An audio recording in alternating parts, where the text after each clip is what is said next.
When I was invited to this conference, I didn't know what to present. I think 1 month before the COP21 in Paris, it's probably more important to try to make an informal presentation of the main policy question that remain open, rather than going to presenting a detailed paper on, my field of specialty, which is the discount rate. So you have here this new issue of Opinion Débat of the l'ABEX Louis Bachelier. If you want to read this, so that's the reference for my presentation. Everything I will say is in there. I suggest that you read the English version. There is a French version that has been translated. I check it, Jean check it, but they are probably they are not exactly not always. I mean, the English version better present our ideas. Okay, so what I want to do is to present what Jean and I consider what should be done if we want to build efficient institution in order to put the planet in the right way to solve the climate change problem. Well, of course, it's an incredibly difficult question. Climate change is probably the most challenging problem faced by humanity since its beginning, and for many different reasons. The most important one is that it's an externality. So most benefits of mitigation are global, they are distant, and they are uncertain.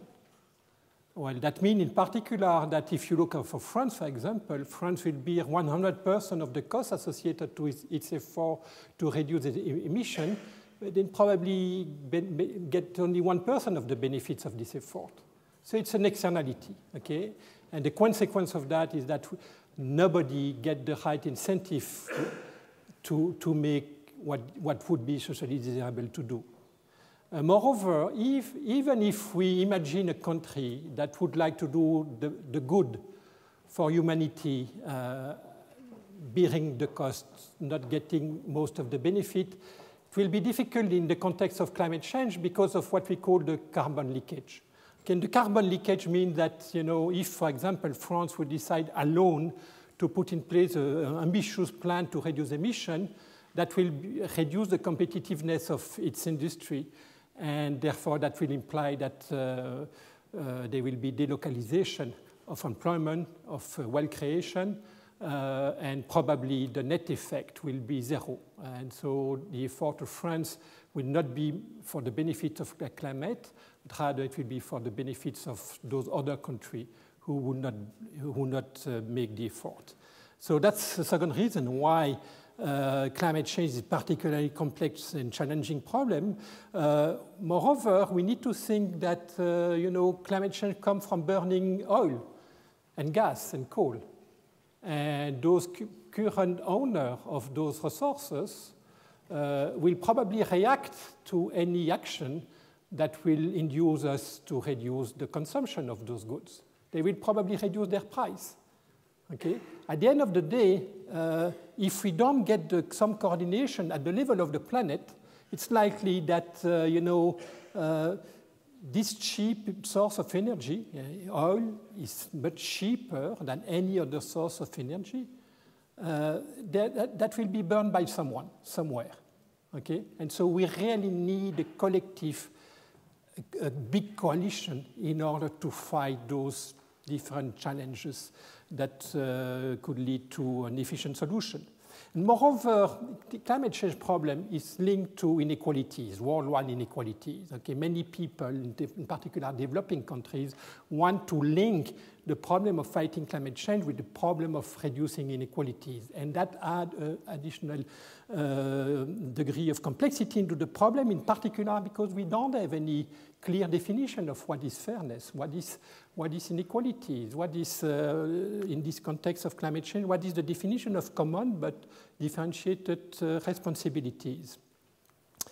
Okay, so, but, however, so economics is often referred to as the dismal science, okay? And probably the first slide was a confirmation of that. However, the good news is that if we would be able to implement an ambitious plan to reduce emission, everybody will win from that. Okay? Everybody on this planet. We could find a solution where everybody would get a net benefit from exerting effort to reduce emission. Okay? The difficulty is that how to coordinate people to get to this result. Okay? If you think about that, there is a lot of things to win on this. If you believe, for example, that as many people would relatively large degree of error, if we believe that each ton of CO2 generates a damage, a future damage whose net present value is around $30 per ton of CO2, remember, we emit something like 50 gigatons of CO2 every year. So 50 gigatons at $30 per ton means 1.5 trillion of damages that we generate every year on this planet by emitting CO2. So that's a big thing. It's also, if you perceive that from the opposite direction, it's also, if we are able to impose this price of $30 per ton of CO2, it's also a creation of a big carbon rent that we should share among different countries, among different people. So that could take the form, for example, of a carbon tax. So we could decide in Paris, that will never happen, but if that would be possible, we could collect every year $1.5 trillion of tax in order to fight climate change, and that will be used for many different things. So the difficulty, as I said earlier, is can we overcome the tragedy of commons, the fact that it's an externality and every individual on this planet is not incentivized to reduce his emission because he bears 100% of the cost and a small fraction of the benefits. So at Equilibrium, in the business as usual, nobody do any effort, although this red sentence is there. Collectively, we would all win by doing something. So that's the basic externality problem. It's particularly difficult for the reason I mentioned on the previous slide. And what we have experienced over the last 3 decades is quite awful. It has been a painful experience to observe that since the early 90s, since the time we know that emitting CO2 generates damages and can put humankind on risk on this planet, nothing has been done, basically nothing. Okay?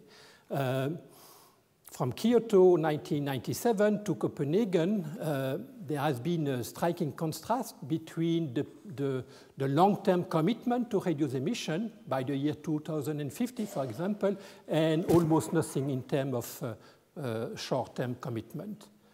Well, the reason is very simple. That's the problem of the externality, the free-riding problem. And we have, Jean and I think many people in this room have limited confidence in the promises that are going to be made in Paris next month. One illustration of that, one easy check for the low credibility of those commitments is check whether countries are ready to really commit on things and get accepted an international organization that would verify those commitments, the fulfillment of those commitments, and get people in countries punished if their commitments are not done. If countries are credible in their commitment, they would be agree and they would gain from accepting to have a verification system and a penalty system in order to be sure that the other do what they promised. So the fact that we don't see that, and if you look at the few pages, the 50 pages of the project of proposal for draft of an agreement, you see everywhere that almost all countries are against any system in which their pledge would be replaced by commitment and penalty if those commitments are not fulfilled. So little credibility. So the lessons of this experience over the last 30 years is that we need something. We need something to fight the deep free-riding problem that is linked to externalities and public goods. We need carrot and stick approach to the problem. And that was not there in Kyoto. So we need to add something like that. I will come back on that later. So also, we have been, over the last 3 decades, in what we call a waiting game. The fact that countries wait year after year to get another round of negotiation to postpone their promise to reduce emission. Okay, the consequence of that is that in the meantime, there is too much emission, and that is exacerbated by carbon leakage, as I presented in my first slide. Worse, the anticipation of future negotiation provide negative incentive for each player. Okay? If you know that you will be better treated at the next negotiation round if you don't do much effort this time. Okay? And there are plenty of examples that demonstrate that. People who emit a lot will get extra permits, for example. Okay? So reducing effort provide a better bargaining power for the next round of the negotiation. And so this system of periodical renegotiation of an international agreement is even worse than the business as usual. Okay, so as you know, since Copenhagen, we decided to abandon the use of any economic instruments in the international negotiation. Okay, so it's somewhat striking this morning to see this paper presentation where we assume that we are going to use economic instruments to solve the problem. But today, we are not at all in that dynamics. We are in a dynamics of pledge and review, okay, INDC, intended nationally determined contribution, with no commitment, no verification, almost nothing. Okay, we just have to believe that countries that make those announcements will do what they announce. Okay, so when you look at this paper that came out of from the Bonn negotiation last week, this draft proposal for the agreement, there is almost nothing there on measurement, reporting, and verification. Enforcement. Okay, everywhere, when we look at enforcement in that document, we see that everywhere it's written that the process of verification will be, quote unquote, non-punitive. So, and that's very strong. Okay, so that's another demonstration that most countries in this planet are not willing to commit on anything. They are ready to pledge, but not to commit. Okay. The consequence of that, when you look at all those pledges, it's very diverse. And as we know, it's a command and control. There is no chance that this dynamic, absolutely uncoordinated, will lead to anything close to what is socially desirable. And that was presented this morning. Economists know that in order to minimize the total cost associated to an abatement related to a specific objective of increasing the temperature by no more than 2 degrees Celsius, we need to equalize marginal abatement cost. Okay? And there is no reason to believe that what the current process will lead to that. Quite the opposite. We know that in that kind of system, some effort will be made that will be extremely costly in terms of ton of CO2 escaped, whereas other projects that would reduce the emission a lot and are absolutely free will not be implemented. So that's very inefficient. Well, there is some hope, however. Countries are ready to do something, okay? But this something is what we call zero ambition promises, to quote William Nordhaus. Okay, these zero ambition promises come from, it will be promises, country will do something, but not because they want to do the good for the humanity, that's just because those emissions, reducing those emissions has some co-benefit, which are local. So, for example, when you reduce emission of CO2, you also reduce emissions of microparticles, emissions of sulfur dioxide, NOx, and so on. And so, because those pollution are local and generate local damages, each country has independently a self-interest to reduce them. Okay, so we will see some effort anyway. Also, reducing emission is energy saving, and there are many reasons why countries may want to reduce the consumption of energy. Also, green R&D, which is a crucial element in fighting climate change, as explained this morning by Philippe. Well, this R&D competition is a competition for rent-seeking. It's a rent-seeking game, and so countries may want to do that. And R&D, green R&D, generate positive externalities. You know, the fact that people do research in green energy generate new knowledge that are useful for many other dimensions and that create values for societies. And of course, big countries like the US and China don't get 1% of the benefits of their cost of their abatement. They got much more than that because they are big countries. Okay, so China is a good example of that. Okay, so what's the solution? Well, the solution, which was completely evident from what was said this morning, but it's again maybe useful to remind you that we need a uniform price of carbon to solve the problem. Well, when I say that, it's environmental economics 101. Okay, it's really what I teach in the first course of environmental economics in my university this year in Columbia. Okay, so I spent half of the course talking about, why price, having a universal price, either through a tax or a cap and trade, is necessary to get a first best solution. Okay, however, when Jean and I wrote that in June, we didn't expect what we had. So we write a newspaper's article in Le Monde, and we got, tons of comments, crazy. No, not a universal price. That's not the good things to do. Well, that's upset me. That's surprising. You are here, people who have no understanding of the basic rules and principles of economics. Okay, so we know that we can combine a single price, which is necessary to get the least cost approach to fighting climate change, and differentiated contribution and burden, the sharing of the burden through, so we can, for example, you can have a cap and trade where there will be a single price for the permits, of course, at equilibrium, and in which countries will get more or less free permits through a negotiation process. And so therefore, their contribution will be differentiated, but everybody will face the same price.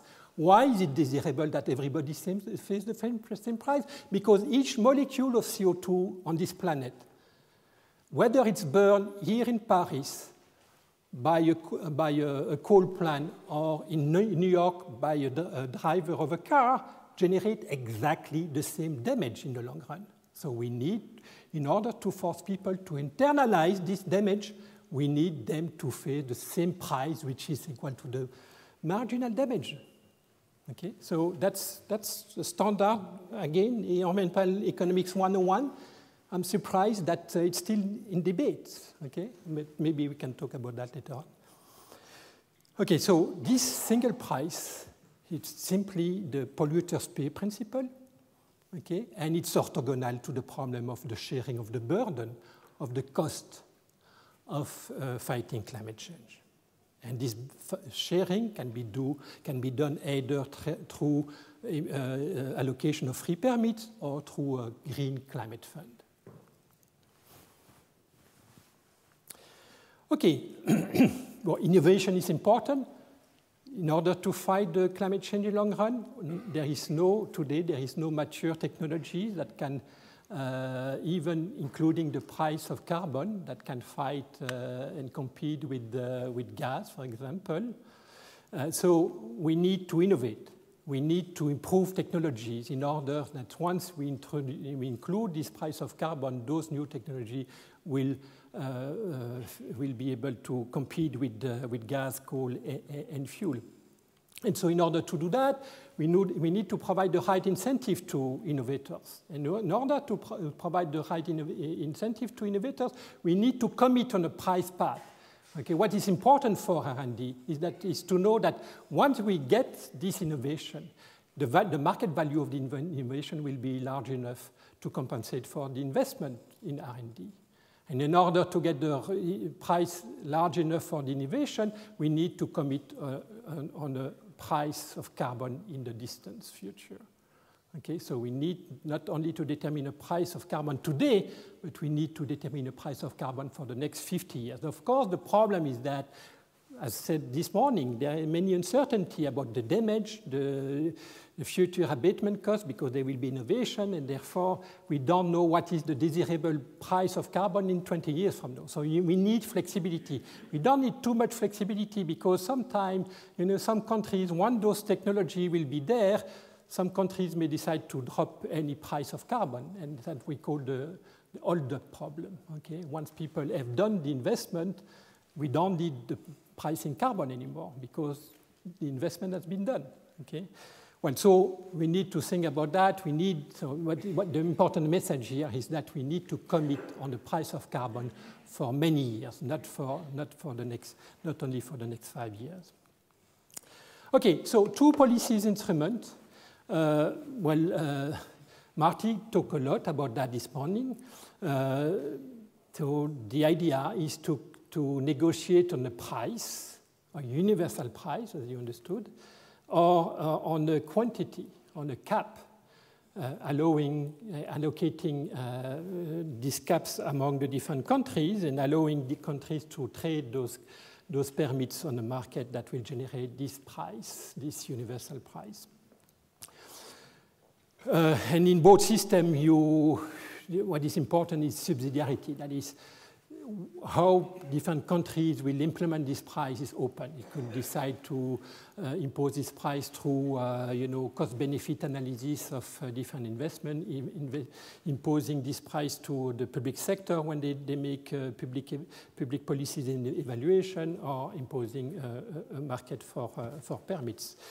And the revenue generated by this tax, or the selling of those permits, the auction of this permit will be recycled internally within the country. So there will be no redistribution at the level of the planet.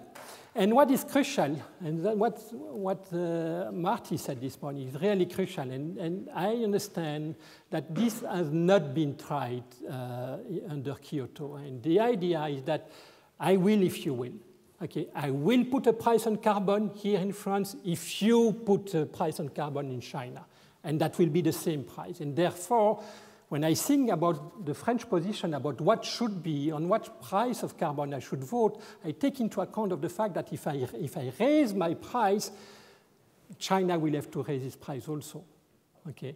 And that's therefore attenuate the free riding problem. I have no time to provide an example of that. And also, I mean, Marty almost said everything this morning, so he completely annihilates the necessity for me to present this slide.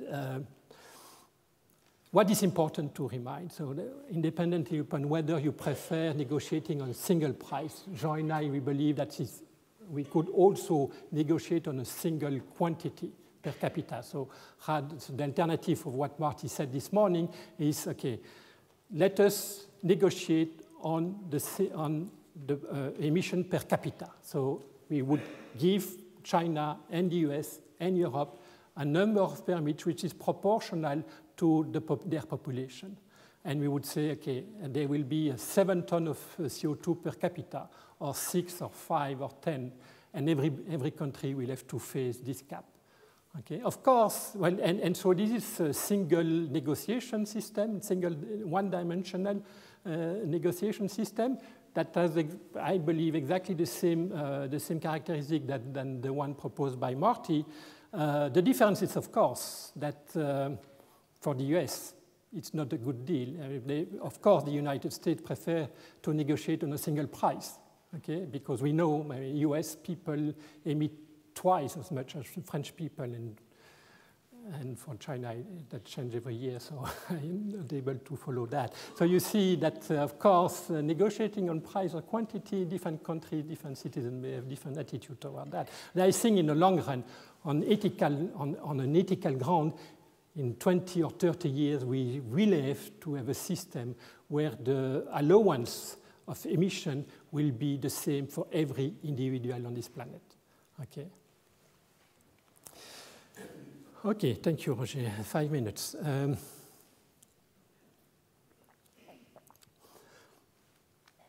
Okay, so there are relative interests of going on price or on negotiation and quantity. As I said this morning in my comments to Marty, I mean, it's completely second order. And today, this question is completely irrelevant. For Paris, we are at the distance of plus infinity to this question of whether we should impose a price, a universal price, through a tax or through a cap and trade. Today, the problem is how to move the dynamics of negotiation towards something that has a better expectation of commitment and success. So let me switch that. Okay, so what is missing? So one way to do is what Marty proposed, a price negotiation that will alleviate the free riding problem. I like that. I'm excited by this. The alternative is negotiating on uniform emission allowance per capita.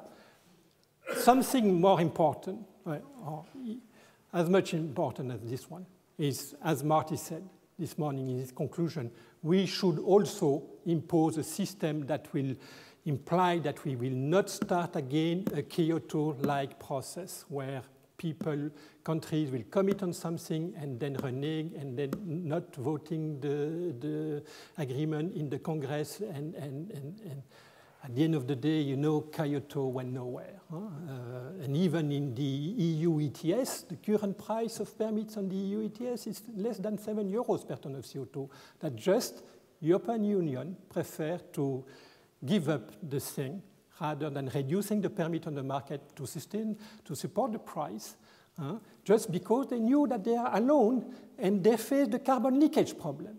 Okay? So it's normal that when the initial coalition, Kyoto-like, is too small, the incentive to get rid of the system is so large because of this carbon leakage. So we need a system that limits this thing. And the only way to do that, there are two ways. The first way is to impose what Nordos proposed, that is, in the coalition, each country agree not only on the same price, but also on a border tax of something like 5%. Any good and services coming from a country which is not imposing that price will face a 5% border tax. And that is enough to make almost every country part of the deal. And so that's the best way to eliminate what we have observed in the Kyoto system. The alternative is to, and that's what we propose, but that needs to be explored in more detail, to make sure that if a country does not purchase in the cap and trade system, but we have something similar for a tax, if we go for a cap and trade system, a country that will emit more than the number of permits that it has will see its debt, international debt, public debt increase by that amount at the price of the permit on the market. Okay, so that will provide enough incentive to enter into the process. That's, of course, neither, and these two ideas last year. I mean, I remember when William Nordos presented this, you remember, Marty? When William Nordos presented this idea of border tax in the annual meeting of the American Economic Association last June, I mean, there was an uproar of law in the room. Okay? You had these American people, American economists, 1,000 of them, looking at William Nordos proposing a border tax, changing the WTO agreement on this. Okay, it's still true that there will be much resistance. There will be much resistance to put that kind of thing in place. But if we don't, we will not be able to solve the problem. Okay? It's not easy, but it's crucial. Without a penalty, adaptation becomes the only credible option. So let me finish with my conclusion here, a roadmap. So you understand what's the proposal? It's what most people presenting a paper in this conference believe. We need to put a universal price on carbon, or things are going to be very inefficient, unverifiable, pledge and review, and not credible. Okay? Negotiation have started recently with potentially dramatic consequence. That is, we will have to wait for another round in 5 or 10 years from now. Waiting game will continue.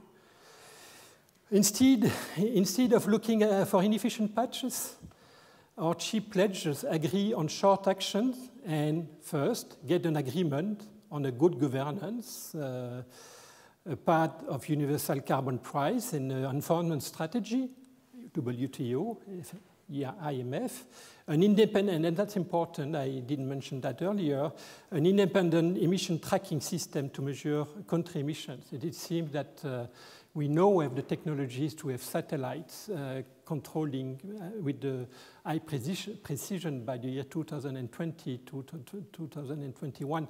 We get enough precision in the emissions per country.